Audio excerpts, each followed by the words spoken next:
Okay, तो हम start करने जा रहे हैं 705 modification to the opinion in the independent auditor report. Modification किसमें? To the opinion in the independent auditor report. To the opinion in the independent objective क्या है? ऑब्जेक्टिव क्या है? ऑब्जेक्टिव क्या है? Objective the objective of auditor to express clearly clearly and appropriate modified opinion on financial decision that is necessary when the auditor conclude that उसने conclude करा based on the audit evidence obtained, जो उसने audit evidence obtain करे that the financial statements are not free from material misstatement or the auditor is unable to obtain, उसने क्या करा? Conclude कर दिया ऑडिशन और क्या करें और एविडेंस उसको मिले, उसने कंक्लूड कर दिया कि भैया जो फाइनेंशियल स्टेटमेंट है not free from material misstatement है, और ऑडिटर को एविडेंस नहीं मिला, उसको लग रहा है कि potential effect of misstatement could be both material and conclude the financial as a whole free from material. The auditor unable to obtain sign and conclude that financial as a whole are free from material misstatement, not free from material misstatement and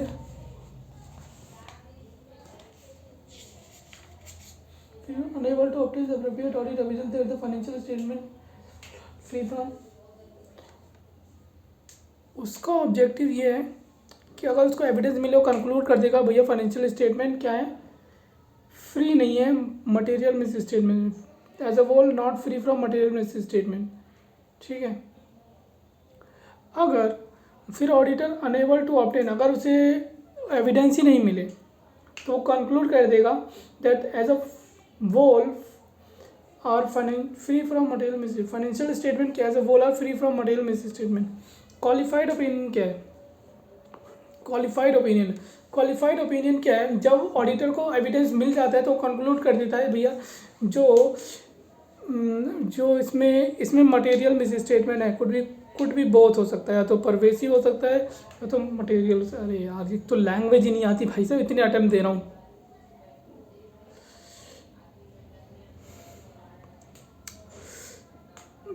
auditor express करेगा qualified opinion कब express करेगा? जब उसने obtain कर लिया साई उसने obtain कर लिया और कंक्लूड करा, साई उसने ऑब्टेन कर लिया, साई तो ऑब्टेन कर लिया और कंक्लूड करा मिस स्टेटमेंट इंडिविजुअली और इन एग्रीगेट क्या है? कंक्लूड करा मिस स्टेटमेंट इंडिविजुअली और in aggregate are material but not pervasive to the financial statement. और दूसरे में अनेबल टू ऑब्टेन साइन, उसको सफिशिएंट एंड एप्रोप्रिएट ऑडिट नहीं मिला टू बेस्ड ओपिनियन, जिसपे ओपिनियन बेस्ड है। फिर वो उसने कंक्लूड करा दैट द पॉसिबल इफेक्ट, क्योंकि पॉसिबल इफेक्ट है, उसको मिला था नहीं, वो तुक्का ही मार सकता है। Possible effect on financial statement of undetected misstatement if any could B material but not pervasive. Material होगा परवेसिव नहीं होगा। और स्पेशल कंसिडरेशन क्या बोलता है?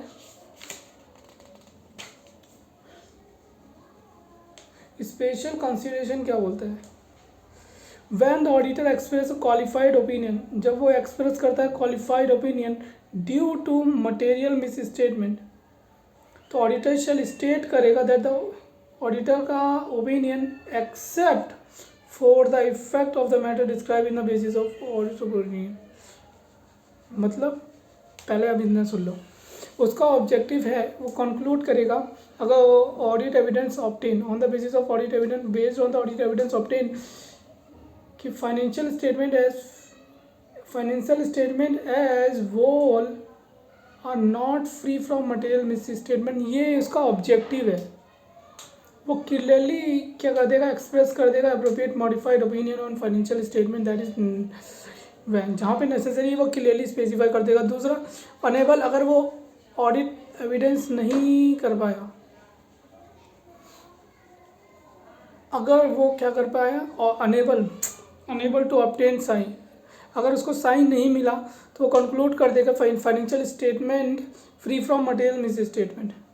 Conclude that the financial as a whole free from material miss, qualified opinion अब qualified opinion क्या है? क्वालिफाइड ओपिनियन वो तब देगा जैसे ऑडिटर ने ऑब्टेन कर लिया sufficient and appropriate audit evidence, तो वो कंक्लूड करता है based on the audit evidence obtain that financial statement as a whole are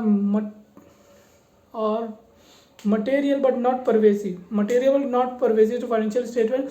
और उसने क्या करा, उसको sufficient appropriate audit evidence unable to obtain sufficient and appropriate audit evidence but conclude that the financial statement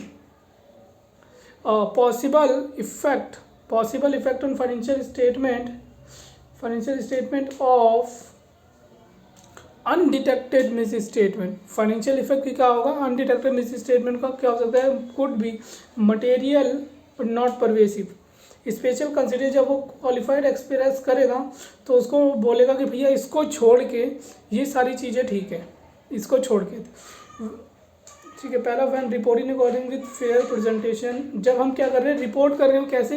fair presentation की basis complying financial present Fairlie in all material respect to give true and fair view in accordance with the financial reporting framework.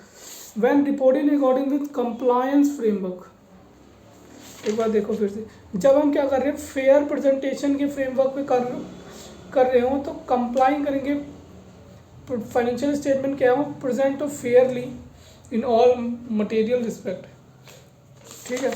और अगर compliance framework देख रहे होंगे, complying financial statement has been prepared in all material respect in accordance with, हम देखेंगे भैया जो prepared करिए वो according to applicable FRO. When modification arises from inability to obtain sign, आपने को मॉडिफिकेशन अराइज हो गई किसकी वजह से? आपको साइन ही नहीं मिला, तो ऑडिटर यूज़ करेगा corresponding phrases accept for the possible effect of for modified opinion. Adverse opinion कब होता है? Adverse opinion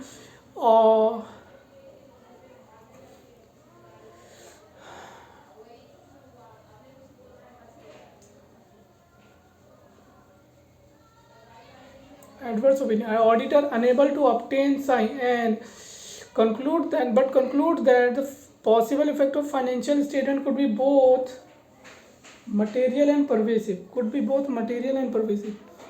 obtain sign, conclude that the misstatement individually or in aggregate। अच्छा, एडवर्स हम डिस्क्लेम कर देते हैं यार, जब हमें एविडेंस ही नहीं मिलता, हमने ऑब्टेन करा और कंक्लूड कर दिया इंडिविजुअली और इन एग्रीगेट बोथ है मटेरियल और परवेसिव फाइनेंशियल स्टेटमेंट में। तो स्पेशल कंसिडरेशन तो भैया जब एक्सप्रेस करेगा एडवर्स ओपिनियन तो वो स्टेट कर देगा भैया ऑडिटर की opinion because significance of matter describe in the basis of audit opinion section. जब आप फेयर प्रेजेंटेशन पे बेसिस पे क्या कर रहे हो, बना रहे हो फाइनेंशियल, तो डू नॉट प्रेजेंट, ये क्या है, इन्होंने फेयरली प्रेजेंट नहीं करा, और give true and fair view in according with applicable FRO. और जब आप कंप्लायंस फ्रेमवर्क पे कर रहे हो तो कंपनीज नॉट बीन प्रिपेयर्ड, ऐसे जैसे प्रिपेयर करना था उन्होंने अकॉर्डिंग विद एप्लीकेबल एफआरएफ नहीं करा, ठीक है। डिस्क्लेमर ऑफ ओपिनियन, आपको एविडेंस ही नहीं मिले, unable to obtain sign base, जिसपे बेस ओपिनियन एंड कंक्लूड कर दिया उसने, जिसपे बेस ओपिनियन कंक्लूड कर दिया था possible effect on financial statement undetected, possible effect on financial statement of undetected misstatement if any could be both और pervasive, could be both and pervasive दोनों हो सकता है, note unless required by law regulation when auditor disclaim, जब तक law regulation कुछ नहीं बोलता उसको, अगर ऑडिटर डिस्क्लेम करता है तो ओपिनियन अपनी financial, auditor shall not include की ऑडिट मैटर सेक्शन, वो की ऑडिट मैटर सेक्शन नहीं इंक्लूड करेगा इस पर 701, समझ गए? मतलब जब, अब पहले ये बताओ मेरे को कि एडवर्स ओपिनियन कब देखा, एडवर्स ओपिनियन उसने सफिशिएंट एप्रोप्रिएट ऑडिटर विजन को ऑब्टेन कर लिया and on the basis of evidence obtain उसने कंक्लूड करा था financial statement as a whole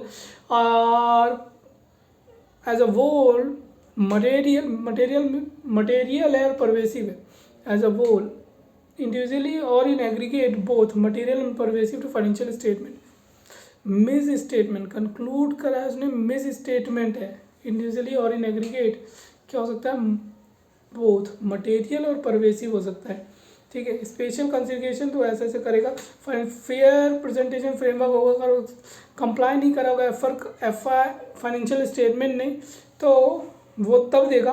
और कंप्लायंस फ्रेमवर्क होगा तो उन्होंने अकॉर्डिंग प्रिपेयर नहीं करा होगा, एप्लीकेबल एफआरएफ के अकॉर्डिंग प्रिपेयर नहीं करा होगा, तो वो बोल देगा भैया मैं एडवर्स ओपिनियन दे रहा हूँ। डिस्क्लेम कब करेगा ओपिनियन? डिस्क्लेम तब कर देगा कि भैया उसने unable to obtain sufficient audit evidence and but conclude that the possible effect on financial statement of undetected misstatement could be both material and pervasive. Undetected financial statement of undetected misstatement if any could be both material and pervasive unless, अगर जब तक कोई law और regulation उसको नहीं बोलता वो की ऑडिट मैटर में इसको इंक्लूड नहीं करेगा एज पर 701। ठीक है, 701 में अब यहाँ पे स्पेशल कंसिडरेशन क्या है, वो कब देगा? व्हेन ऑडिटर डिस्क्लेम करता है opinion due to inability to obtain sign, उसको sign sufficient appropriate audit evidence नहीं मिलते, सफिशिएंट एप्रोप्रिएट ऑडिट एविडेंस नहीं मिलते, तो वो कंक्लूड कर देता है। तो उसको स्टेट करेगा auditor does not express opinion on complying financial statement, वो एक्सप्रेस नहीं कर सकता और स्टेट कर देगा because of significance matter describe in a basis of disclaimer of opinion. वो ये बोलता है कि भैया ये डिस्क्लेमर ऑफ ओपिनियन मैंने बता रखा है कि मैं इस वजह से नहीं कर रहा हूँ।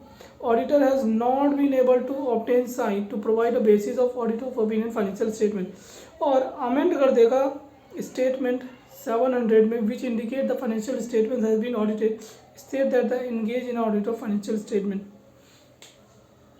अब मैं सबका एक एक एग्जांपल देता हूँ आपको, देखो यहाँ पे सारे लिखा हुआ।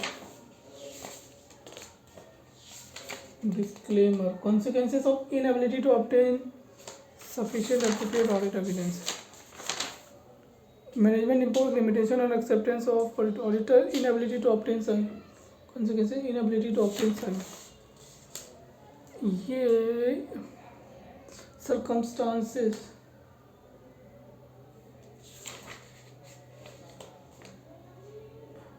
adverse opinion,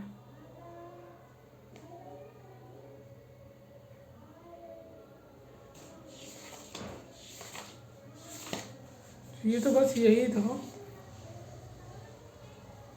चलो अब देखो, अगर मैनेजमेंट क्या करता है, इम्पोज करता है limitation after acceptance of audit engagement unable to obtain sign.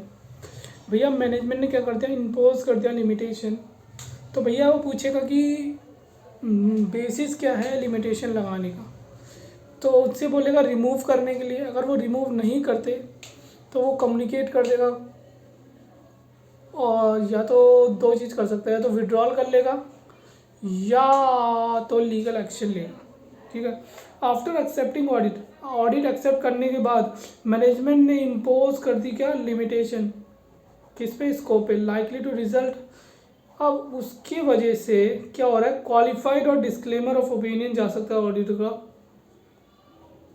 Disclaimer of opinion, auditor ने रिक्वेस्ट करा कि रिमूव कर दो लिमिटेशन। देख मैनेजमेंट ने क्या करा, मैनेजमेंट ने लिमिटेशन लगा दी। अब उसके रिजल्ट की वजह से क्या होगा, as a result limitation on उसको लाइकली टू रिजल्ट क्वालिफाइड है तो डिस्क्लेमर हो जाएगा। तो ऑडिटर का ओपिनियन में, तो उसने ऑडिटर ने रिक्वेस्ट करा मैनेजमेंट से रिमूव कर दो लिमिटेशन, रिमूव कर दो लिमिटेशन। अगर मैनेजमेंट रिफ्यूज़ करता है, अगर मैनेजमेंट रिफ्यूज़ करता है रिमूव करने से लिमिटेशन को, तो ऑडिटर कम्युनिकेट कर देगा TCWG को और डिटरमाइन करेगा अगर कोई अल्टरनेटिव है तो procedure can perform to obtain sign. ठीक है, पहला उसने लिमिटेशन लगा दी, लिमिटेशन के रिजल्ट की वजह से क्या हो रहा है, वो डिस्क्लेमर जा रहा है या फिर एडवर्स क्वालिफाइड जा रहा है तो डिस्क्लेमर जा रहा है। ठीक है, और मैनेजमेंट ऑडिटर ने रिक्वेस्ट करी रिमूव लिमिटेशन। अगर मैनेजमेंट क्या करता है, रिफ्यूज़ कर देता है कि लिमिटेशन को रिमूव करने से कम्युनिकेट कर देगा TCWG को, या और वो डिटरमाइन करेगा alternative audit procedure, alternative procedure determine करेगा जिससे हम ऑब्टेन कर सके साइन।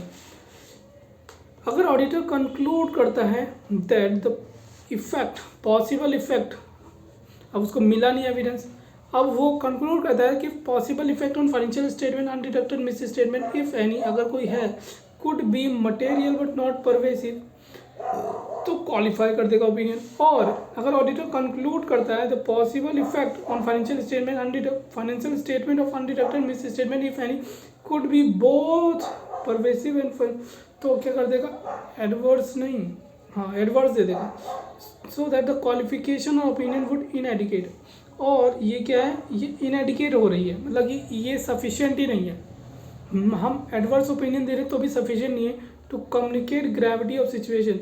तो ऑडिटर क्या करेगा, विड्रॉ कर लेगा वे आर द प्रैक्टिकेबल, अगर प्रैक्टिकेबल है एंड पॉसिबल है अंडर द एप्लीकेबल लॉ और रेगुलेशन।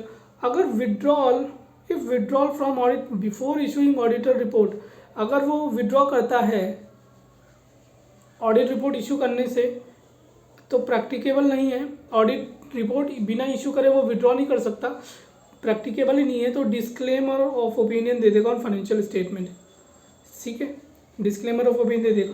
अगर उसने डिसाइड करा वो विड्रॉ करेगा और कम्युनिकेट कर देगा TCWG को matter regarding the misstatement management give rise to modification opinion. अगर ऑडिटर क्या करता है वो डिसाइड करता है कि भैया विड्रॉ कर लेगा, तो कम्युनिकेट करेगा TCWG से जो मैटर है मिस स्टेटमेंट का, तो कि भैया कि ये मॉडिफिकेशन जाएगा हमारा ओपिनियन नोट। अगर ऑडिटर एक्सप्रेस करता है एडवर्स ओपिनियन और disclaimer of opinion, then the audit report shall not contain unmodified opinion with respect to any elements। अगर वो क्या करता है, कंक्लूड कर देता है कि भैया मेरे को डिस्क्लेमर और एडवर्स ओपिनियन देना है, तो वो ये नहीं बोल सकता है कि भैया ये वाला अनमॉडिफाइड है, उसको सारा ही देना पड़ेगा, ठीक है। अब मैं एक बार फिर से कह देता हूँ, नॉर्मली मैं अपनी लैंग्वेज में बताता हूँ। मैनेजमेंट ने तुम्हारे पे लगा दी लिमिटेशन लगा दी, तुमने मैनेजमेंट से बोला तुम्हारे लिमिटेशन की वजह से रिजल्ट क्या होगा, डिस्क्लेमर जाएगा तो या तो क्वालिफाइड जाएगी। तो मैंने ऑडिटर ने बोला भैया आप इसको रिमूव कर दो, क्या करते हो, रिमूव कर दो लिमिटेशन को।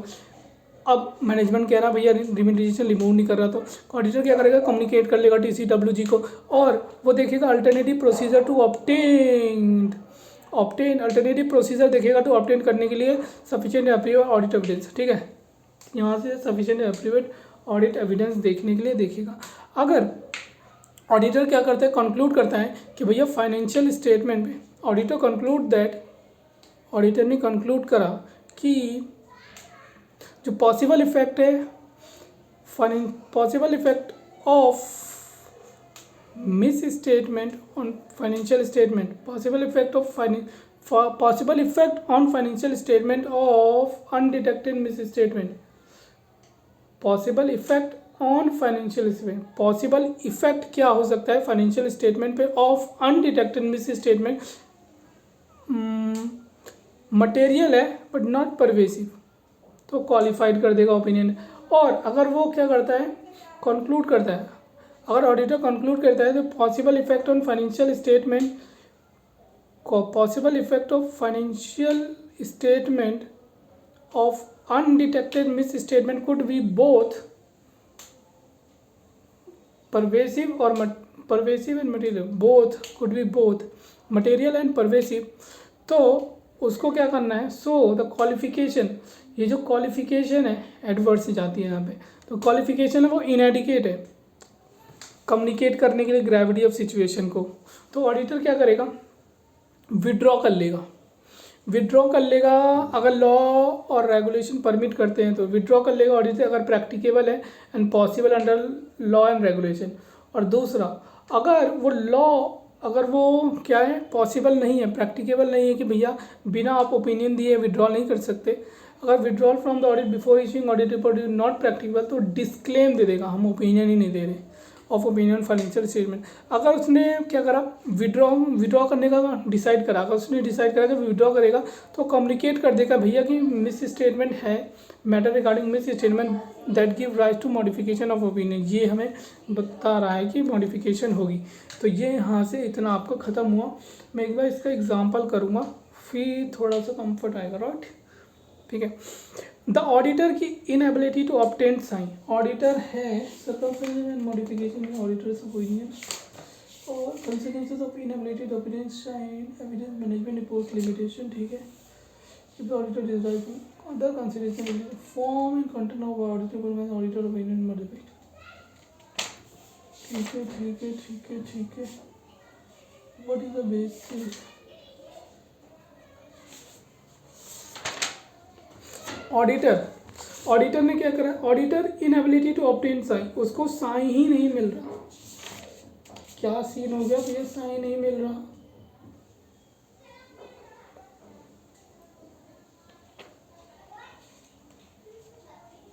क्या सीन हो गया, उसको साइन नहीं मिल रहा।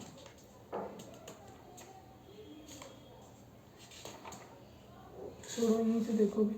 ऑडिटर को साइन नहीं मिल रहा। Also referred in limitation and scope of audit में arise from circumstances beyond control of entity. Circumstances क्या है, बियॉन्ड कंट्रोल है एंटिटी के, कि भैया एंटिटी कुछ कर ही नहीं पा रही, ठीक है, एंटिटी कुछ कर ही नहीं पा रही। द एंटिटीज का accounting record have been destroyed. Oh my God, entity का अकाउंटिंग रिकॉर्ड क्या हो गया, डिस्ट्रॉयड हो गया है, इस वजह से तुम्हें एविडेंस ही नहीं मिल रही। The accounting record significant component have been seized by government authority NCCF, ठीक है। जो अकाउंटिंग रिकॉर्ड्स थे वो क्या कर लिए, सीज कर लिए इनडेफिनेटली बाय गवर्नमेंट। या तो आपका डिस्ट्रॉय हो गया, अकाउंटिंग रिकॉर्ड डिस्ट्रॉय हो गया, या तो अकाउंटिंग रिकॉर्ड क्या हो गया, गवर्नमेंट ने सीज कर लिया है, ठीक है। अब कौन कौन सी सिचुएशन है जहाँ पे auditor unable to obtain sign, आपकी जो अकाउंटिंग रिकॉर्ड है वो डिस्ट्रॉय हो गई, अकाउंटिंग रिकॉर्ड गवर्नमेंट उठा के ले गई, गवर्नमेंट अथॉरिटीज़ क्या करते, सीज कर दिया। Circumstances nature of timing of auditors work. अब ऐसे सर्कमस्टांसेस मतलब आपने ऑडिटर को ऐसे टाइम पे अपॉइंट करा जहाँ पे फिजिकल काउंट का वो कर ही नहीं सकता था, फिजिकल काउंटिंग का इंस्पेक्शन ही नहीं कर सकता, ऑब्जर्व ही नहीं कर सकता था फिजिकली काउंटिंग, ऐसे टाइम पे आपने अपॉइंट करा। और आप उसको लगता है कि ऑडिटर वो डिटरमाइन उसने परफॉर्म करे substantive audit procedure, substantive procedure perform करे, सिर्फ सब्सटेंटिव प्रोसीजर परफॉर्म करने से सफिशिएंट नहीं है, वो उसे कंट्रोल ही इफेक्टिव नहीं है उसके, तो वहाँ भी उसे एविडेंस नहीं मिलेगा, ठीक है। और एंटिटी को अप्लाई करना था equity method, equity method of accounting associate entity के लिए इक्विटी मेथड लगाना था, और ऑडिटर साइन ही उसको सफिशिएंट एप्रोप्रिएट ऑडिटिंग एविडेंस ही नहीं मिले अबाउट कि लेटर फाइनेंशियल इंफॉर्मेशन, ताकि वो इवेलुएट कर सके कि भैया इन्होंने इक्विटी मेथड जो लगाया है उसे लेटर फाइनेंशियल स्टेटमेंट ही नहीं मिले regarding the evaluation of entities का अकाउंटिंग में relating to equity method of accounting for associate entity. फिर लिमिटेशन लगा दी आपने, उससे बोल रहे हो भैया फिजिकल काउंट नहीं करना तुम्हें, यहाँ भी उसको ऑडिट और एविडेंस नहीं मिलेगा। और मैनेजमेंट को क्या कर रहे हो, मैनेजमेंट प्रिवेंट कर रहा है कि भैया तुम एक्सटर्नल कन्फर्मेशन नहीं लोगे, from requesting external conformation specific account पर, इस बैलेंस पे तो नहीं लोगे, इस बैलेंस पे नहीं लोगे, बाकी लेना है तो ले लो, तो इस पर नहीं लोगे। तो ये सारी चीज़ें थी। तो यहाँ पे ऐसे हमारा 705 ख़त्म होता है। इसमें कुछ भी नहीं था यार ऐसे तो, ठीक है, कुछ भी नहीं था, कुछ भी नहीं, कुछ भी नहीं। अब 706 720 सबसे बड़ा है। 706 क्या है, emphasis of matter paragraph and other matter paragraph in the independent auditor report. हम एक क्या कर रहे हैं, एम्फेसिस कर रहे हैं, एम्फेसिस ऑफ मैटर पैराग्राफ और other matter paragraph. Emphasis of matter paragraph क्या है, ये para included in auditor report में इंक्लूड होती है, रेफर करती है मैटर को जो अप्रोप्रिएट है, प्रेजेंटेड और डिस्क्लोज इन एफएस। ध्यान रखना, ये emphasis of matter paragraph, emphasis करो, एम्फेसिस का मतलब है कि ये प्रेजेंट है कहाँ पे, फाइनेंशियल स्टेटमेंट में, ठीक है, ये फाइनेंशियल स्टेटमेंट में प्रेजेंट है। एम्फेसिस ये एम्फेसिस मैटर पैराग्राफ का मतलब है कि ये चीज़ फाइनेंशियल स्टेटमेंट में प्रेजेंट है, डिस्क्लोज है। दैट इन ऑडिटर की जजमेंट इज इम्पॉर्टेंस, ऑडिटर की जजमेंट क्या है, इम्पॉर्टेंस है यूजर्स की fundamental understanding of financial statement. क्या एम्फेसिस मैटर पैराग्राफ क्या है, ये para included in auditor report है। इसमें क्या होता है, ये एम्फेसिस करता है, ये मैटर को रेफर करता है, मैटर को जो प्रेजेंट और डिस्क्लोज है फाइनेंशियल स्टेटमेंट में, और ऑडिटर की जजमेंट में ये इंपॉर्टेंट है यूजर्स की अंडरस्टैंडिंग के लिए, यूजर्स की फंडामेंटल अंडरस्टैंडिंग के लिए। Assess that contain specific requirement for audit to include emphasis ऐसे कहते हैं स्पेसिफिक रिक्वायरमेंट है कि भैया आप इंक्लूड करोगे for the auditor to include emphasis of matter paragraph in auditor report in certain circumstances include, इन सारे सर्कमस्टांसेस में तो इंक्लूड करना ही है आपको। जब FRF प्रिस्क्राइब बाय लॉ और रेगुलेशन है would unacceptable but the fact that is prescribe bye law और रेगुलेशन, ऐसे 210। अब ये क्या सीन था, एक को दूसरा पढ़ते हैं पहले। ये अलर्ट करता है यूजर को that the financial statement prepared in according with special purpose framework, और व्हेन फैक्ट्स बिकम नोन, क्या हो जाए जब फैक्ट नोन हो जाए ऑडिटर को, after date of auditor's report the auditor provides a new or amended auditor report subsequent event. अब let me check this, ये क्या था एक बार देखने दो। ठीक है, अब ये एम्फेसिस ऑफ मैटर पैरा किस किस जगह देना है थोड़ा सा मैं क्लियर करता हूँ। भैया देखो, आपको क्या करना है, FRF बोलता है आपको क्या करना है। FRF प्रिस्क्राइब करता है law and regulation, FRF prescribe करता है लॉ रेगुलेशन, नहीं लॉ के द्वारा प्रिस्क्राइब है FRF।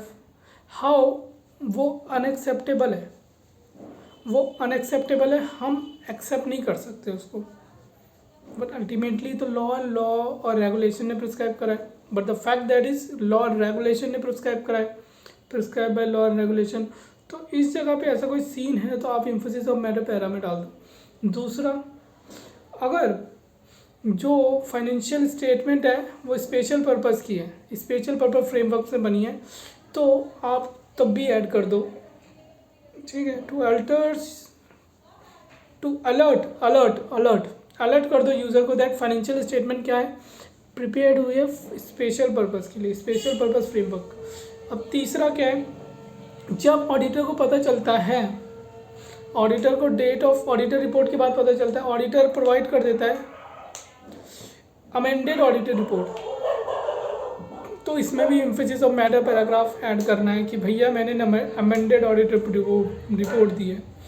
ठीक है, एग्जाम्पल्स क्या है, examples of circumstances that auditor में considered is necessary to include emphasis of matter paragraph are uncertainty, क्या है, अनसर्टेनिटी है relating to future outcome, exceptional litigation or regulatory action, कि भैया देखो इस बंदे पे फ्यूचर आउटकम हो सकता है, एक्सेप्शनल लिटिगेशन, रेगुलेटरी एक्शन हो सकता है, तो अनसर्टेनिटी हो भी सकता है नहीं भी हो सकता, तो भैया एम्फेसिस ऑफ मैटर पैराग्राफ में डाल दो, ये देख लो भी ऐसा सीन हो सकता है और नहीं भी हो सकता, तो एम्फेसिस ऑफ मैटर पैराग्राफ में ऐड कर देना।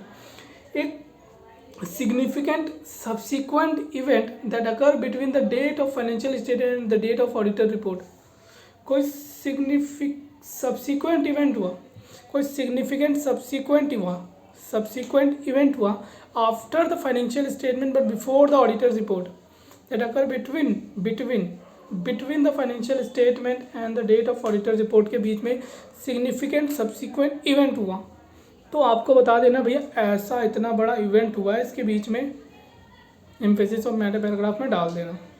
ठीक है, अर्ली एप्लीकेशन कर रहे of new accounting standard that has material effect on financial statement, आपके ऊपर इंडियस लगने थे, आपका टर्नओवर 250 नहीं, पेड अप कैपिटल 250 करोड़ है, अगर पेड अप कैपिटल 250 करोड़ होगी तो आपके ऊपर इंडियस लग जाएगा। तो आप क्या कह रहे हो, भैया हम अभी से लगा लेते हैं इंडियस, अब इंडियस लगाओगे भैया तुम एएस के हिसाब से बना रहे हो, अपनी बैलेंस शीट चेंज, ये change, financial assets, financial liabilities कैसे करोगे, फाइनेंशियल इंस्ट्रूमेंट्स, तो पूरा का पूरा चेंज हो गया ना, मटेरियल इफेक्ट हो गया फाइनेंशियल स्टेटमेंट में, तो यहाँ पे एम्फेसिस ऑफ मैटर पैराग्राफ में डाल देना, early application of new accounting standards that are material effect on financial, a major catastrophe that has had or continues to have significant effect on entity's financial position, आपने एक कैटास्ट्रोफे reserve बना रखा है जिसका effect होगा, हमेशा ही होता रहेगा सिग्निफिकेंट फाइनेंशियल पोजीशन पे, तो इसके लिए भी आप क्या कर देना, इसके लिए भी आप एम्फेसिस ऑफ मैटर पैराग्राफ में डाल देना, एम्फेसिस ऑफ मैटर पैराग्राफ में डाल देना। ठीक है, एम्फेसिस ऑफ मैटर पैराग्राफ में डाल देना। तो ये सारे थे circumstances when necessary to emphasis of matter paragraph।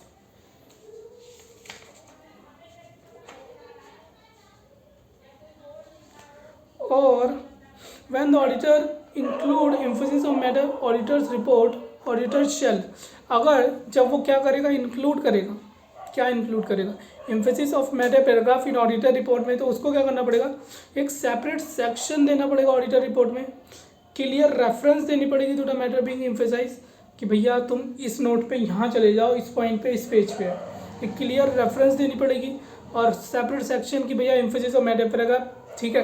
फिर उसके अंदर आया, मैं बोलूँगा इस पेज पे नोट्स टू अकाउंट में यहाँ पे चले जाओ, इस वाले नोट्स पे, ठीक है। Disclose that fully describe the matter found in FS, ये फाइनेंशियल स्टेटमेंट में मिल जाएंगे। और रेफर ओनली इन्फॉर्मेशन प्रेजेंटेड और डिस्क्लोज, ये तो वहीं आएगा, एम्फेसिस ऑफ मैटर पैराग्राफ भी वहीं आता है जहाँ पे फाइनेंशियल स्टेटमेंट डिस्क्लोज। और इंडिकेट कर दो ऑडिटर का ओपिनियन इज नॉट मॉडिफाइड, ये तो मोस्ट इंपॉर्टेंट है।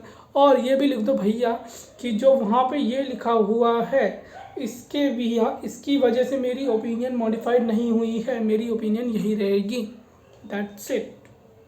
तो इंडिकेट कर दो दैट ऑडिटर का ओपिनियन नॉट मॉडिफाइड नहीं हुई है in respect of matter emphasize, जो आपने मैटर एम्फेसाइज कराया मैंने, तो पहले हेडिंग दे दो एम्फेसिस ऑफ मैटर पर, स्पेसिफिक आप के क्लियर रेफरेंस दे दो मैटर को एम्फेसाइज जिस पे करना है, जो आपको मिल जाएगी कहाँ पे, फाइनेंशियल स्टेटमेंट में, और डिस्क्लोज करिए जो, और ऑडिटर का ओपिनियन है ये उसे मॉडिफाइड नहीं कर रहा है in respect of matter emphasize जिस पे वो एम्फेसाइज कर रहा है। Note, emphasis of matter paragraph is not a substitute of KAM, key audit matter का सब्स्टिट्यूट नहीं है। Emphasis of matter paragraph key audit matter का सब्स्टिट्यूट नहीं है, आपको की ऑडिट मैटर देने पड़ेंगे जो लिस्टेड एंटिटीज पे लगते हैं, जो कम्युनिकेट करे होते हैं बिटवीन TCWG और ऑडिटर के बीच में, ठीक है। अगर मैटर डिटरमाइंड एज KMP, अगर KAM करा है आपने, रिप्रेजेंट एज की ऑडिट मैटर, अगर KAM आपने करा है तो उसे रिप्रेजेंट करो KAM।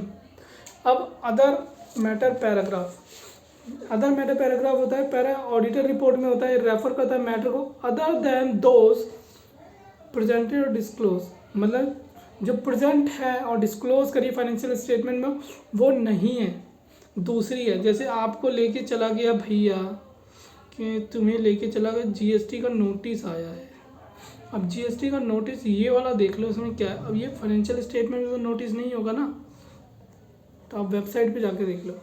Relevant to users understanding auditor responsibility audit report, the auditor shall include other matter paragraph in the auditor report provided not prohibited by law और regulation, ये लॉ और रेगुलेशन के द्वारा प्रोहिबिटेड ना हो। When SS 701 applies that has not been determined to KAM, अगर 701 applies होता है, matter has not been determined to KAM, और ये मैटर हम KAM में नहीं लेके जाएंगे की ऑडिट मैटर, ठीक है। तो यहाँ पे होता है हमारा SA 706 ख़त्म, emphasis of matter paragraph and other matter paragraph, emphasis of matter paragraph and other matter paragraph in independent auditor report, जो भी था एम्फेसिस ऑफ मैटर पैराग्राफ ही था, वो जो फाइनेंशियल स्टेटमेंट में होती है उसी पे फोकस करता है, रेफर करता है मैटर अप्रोप्रिएटली प्रेजेंटेड और disclose in financial statement. Auditor की जजमेंट में क्या है, इंपॉर्टेंस है for users understanding, fundamental users understanding, और कहाँ पे आपको इंक्लूड ही करना है एम्फेसिस ऑफ मैटर पैराग्राफ। अगर FRF बोल रहे हैं कि भैया FRF प्रिस्क्राइब करते हैं law, FRF prescribe by the law और रेगुलेशन होते हैं, ये क्या अनएक्सेप्टेबल है, but the fact that the is prescribe bye law और रेगुलेशन तो आपको करना ही पड़ेगा।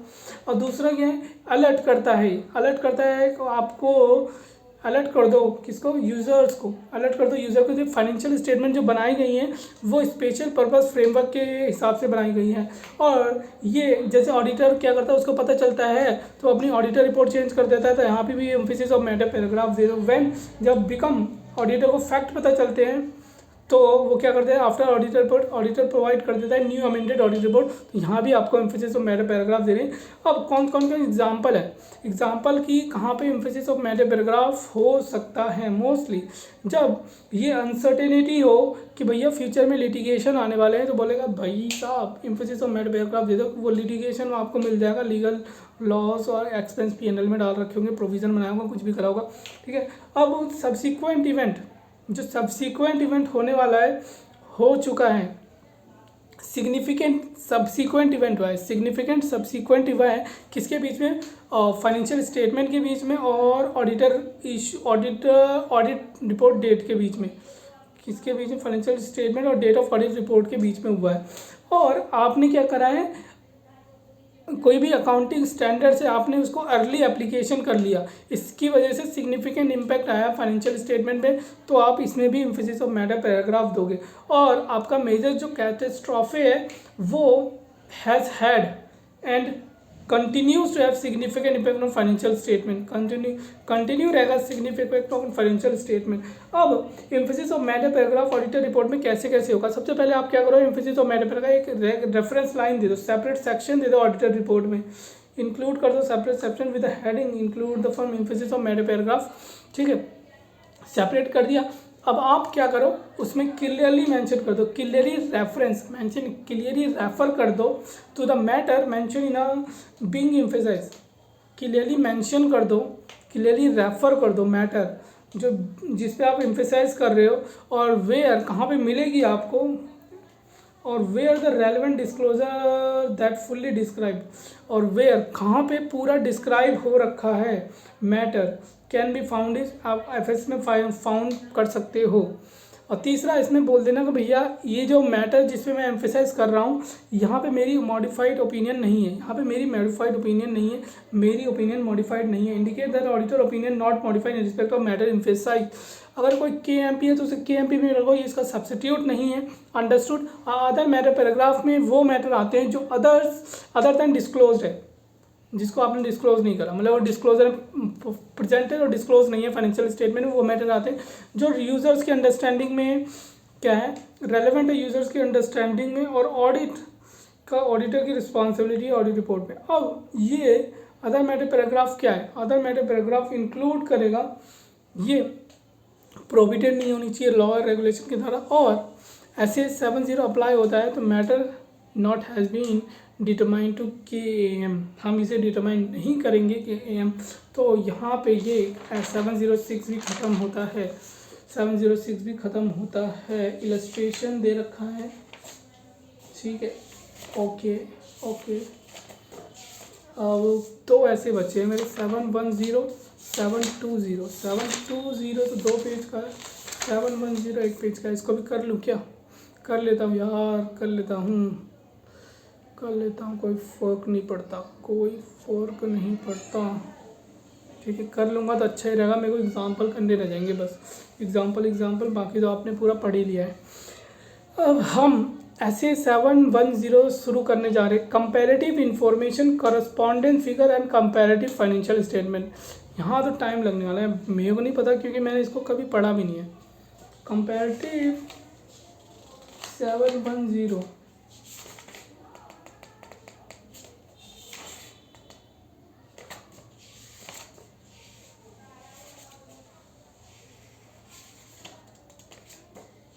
710 तो इन्होंने कुछ बताया भी नहीं है, चार्ट बना के दे दिया, और यहाँ से MTP RTP के क्वेश्चन भी आए, तो care should be taken here, right.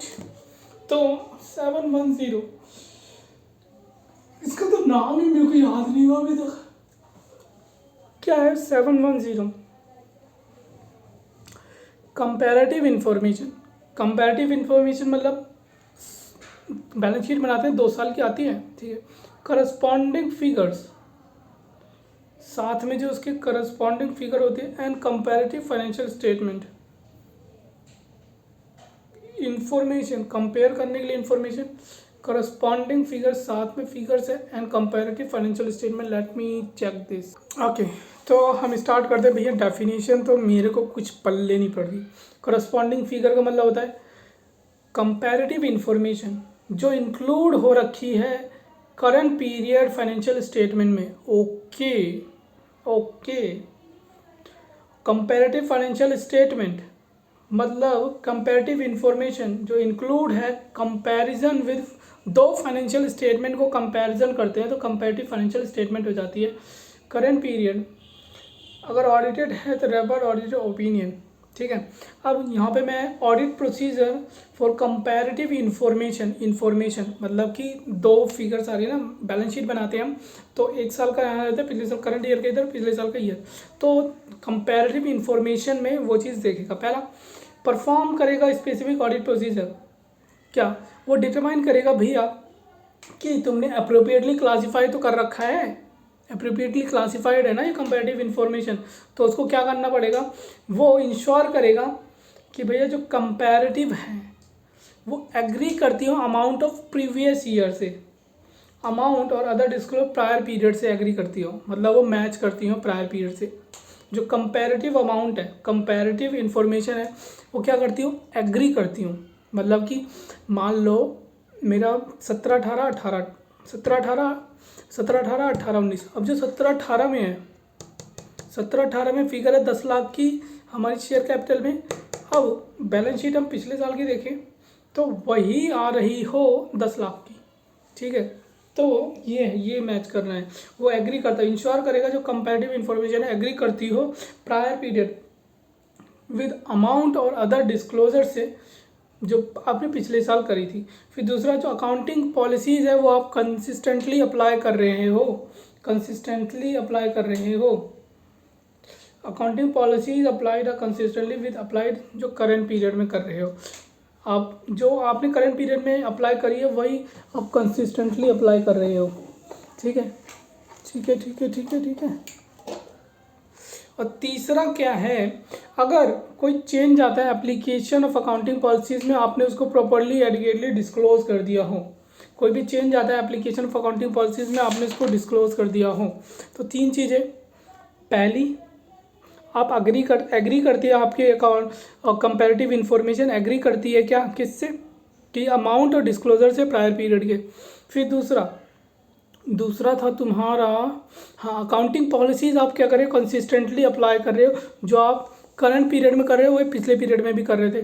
तीसरा, अगर कोई अकाउंटिंग पॉलिसीज़ में चेंज आता है तो आपने उसको डिस्क्लोज कर दिया हो properly present disclose and presented कर लिया होगा। Change in application of accounting policy there से प्रॉपर्ली डिस्क्लोज कर दिया। अब इवैल्यूएट करना है इम्पैक्ट ऑन फाइनेंशियल स्टेटमेंट, अगर उसको लगता है वो अवेयर हो गया भैया पॉसिबल मिस स्टेटमेंट है कंपैरेटिव इन्फॉर्मेशन में, क्या है,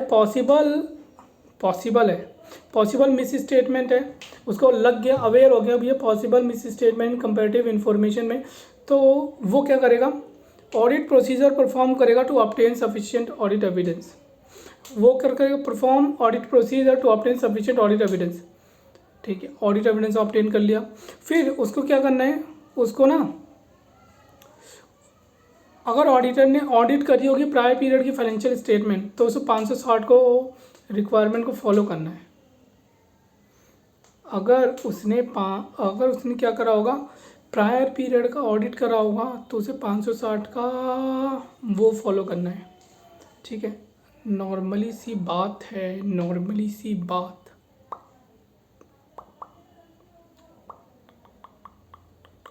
ठीक है।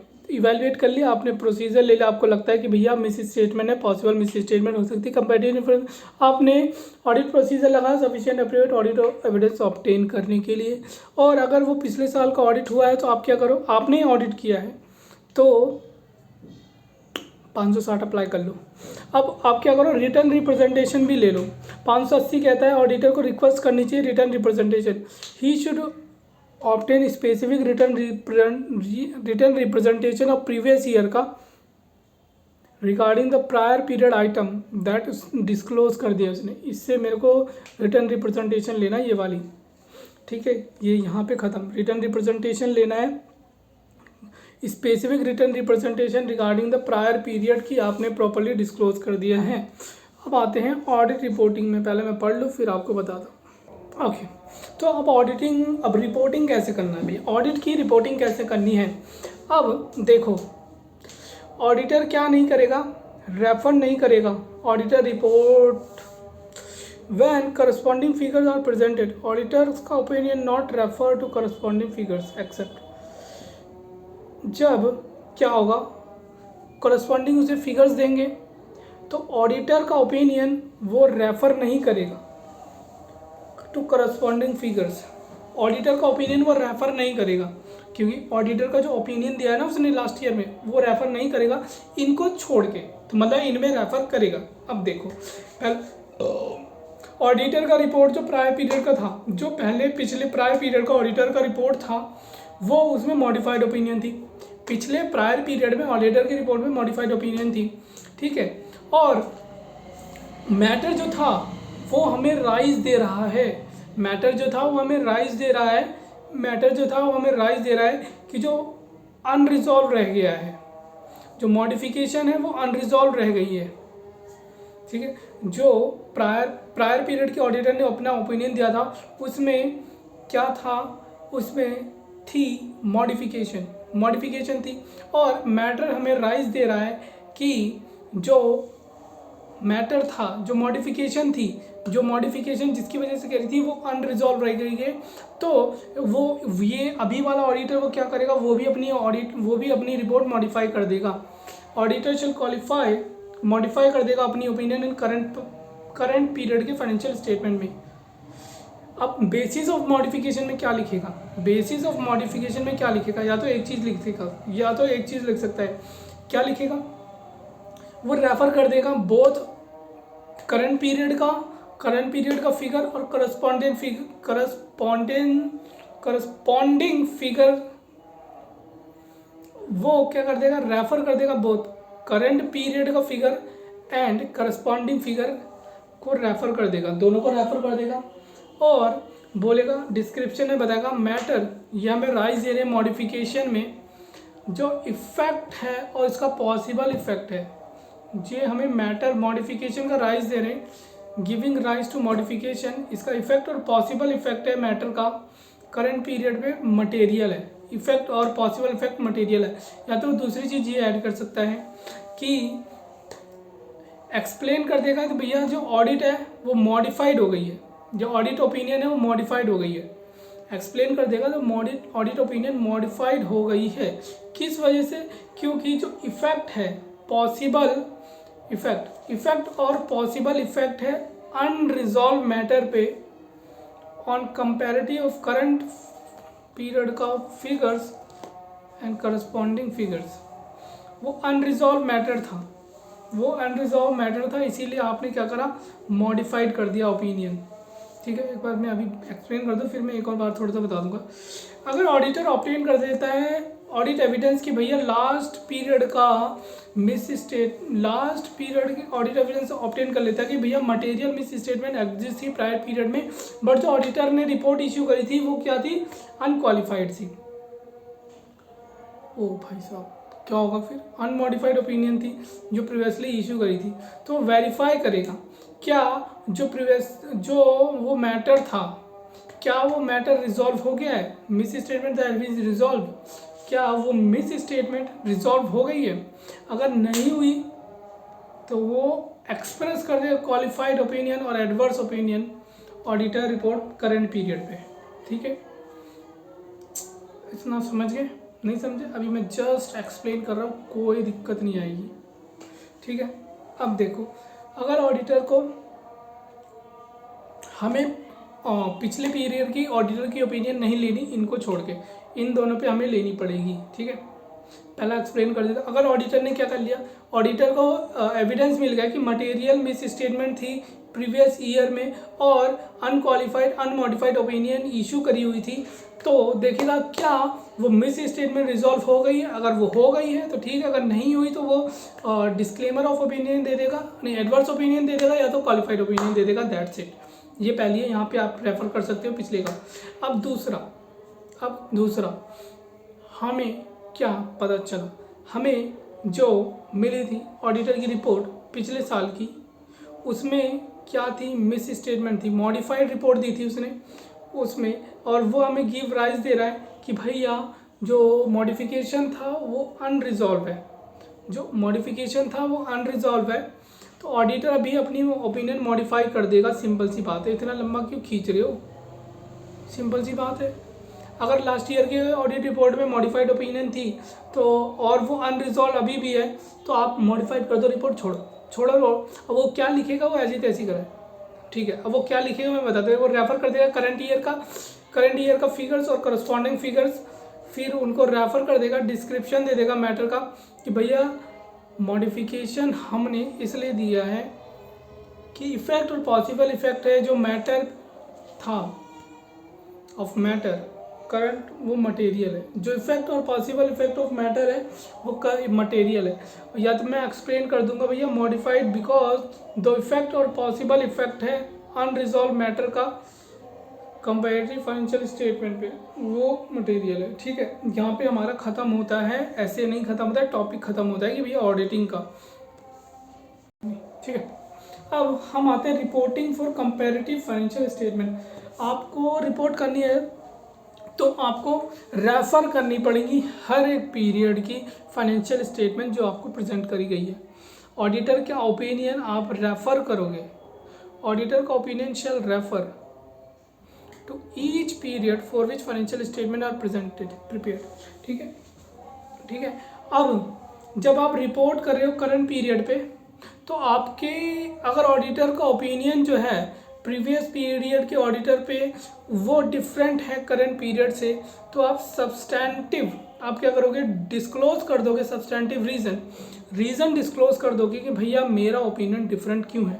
डिफरेंट ओपिनियन किस में करोगे, अदर मैटर पैराग्राफ में अपनी रिपोर्ट के।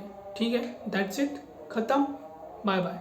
अब तीसरा, अगर ऑडिटर कंक्लूड करता है कि प्रायर पीरियड में मटेरियल मिस स्टेटमेंट एग्जिस्ट करती है, तो मैनेजमेंट को बोल देगा कि भैया आप प्रीडिसेसर ऑडिटर को इन्फॉर्म कर दो। और देन अगर वो प्रीडिसेसर ऑडिटर क्या करता है, अपनी रिपोर्ट अमेंड कर देता है, तो करंट ईयर का ऑडिटर सिर्फ और सिर्फ करंट ईयर पे रिपोर्ट करेगा, प्रीवियस ईयर पे नहीं करेगा। अगर वो प्रीडिसेसर ऑडिटर अगर नहीं अमेंड करता तो आप दोनों ईयर पे कर सकते हो। दैट्स इट, यही आंसर इसका, समझ गए? ओके,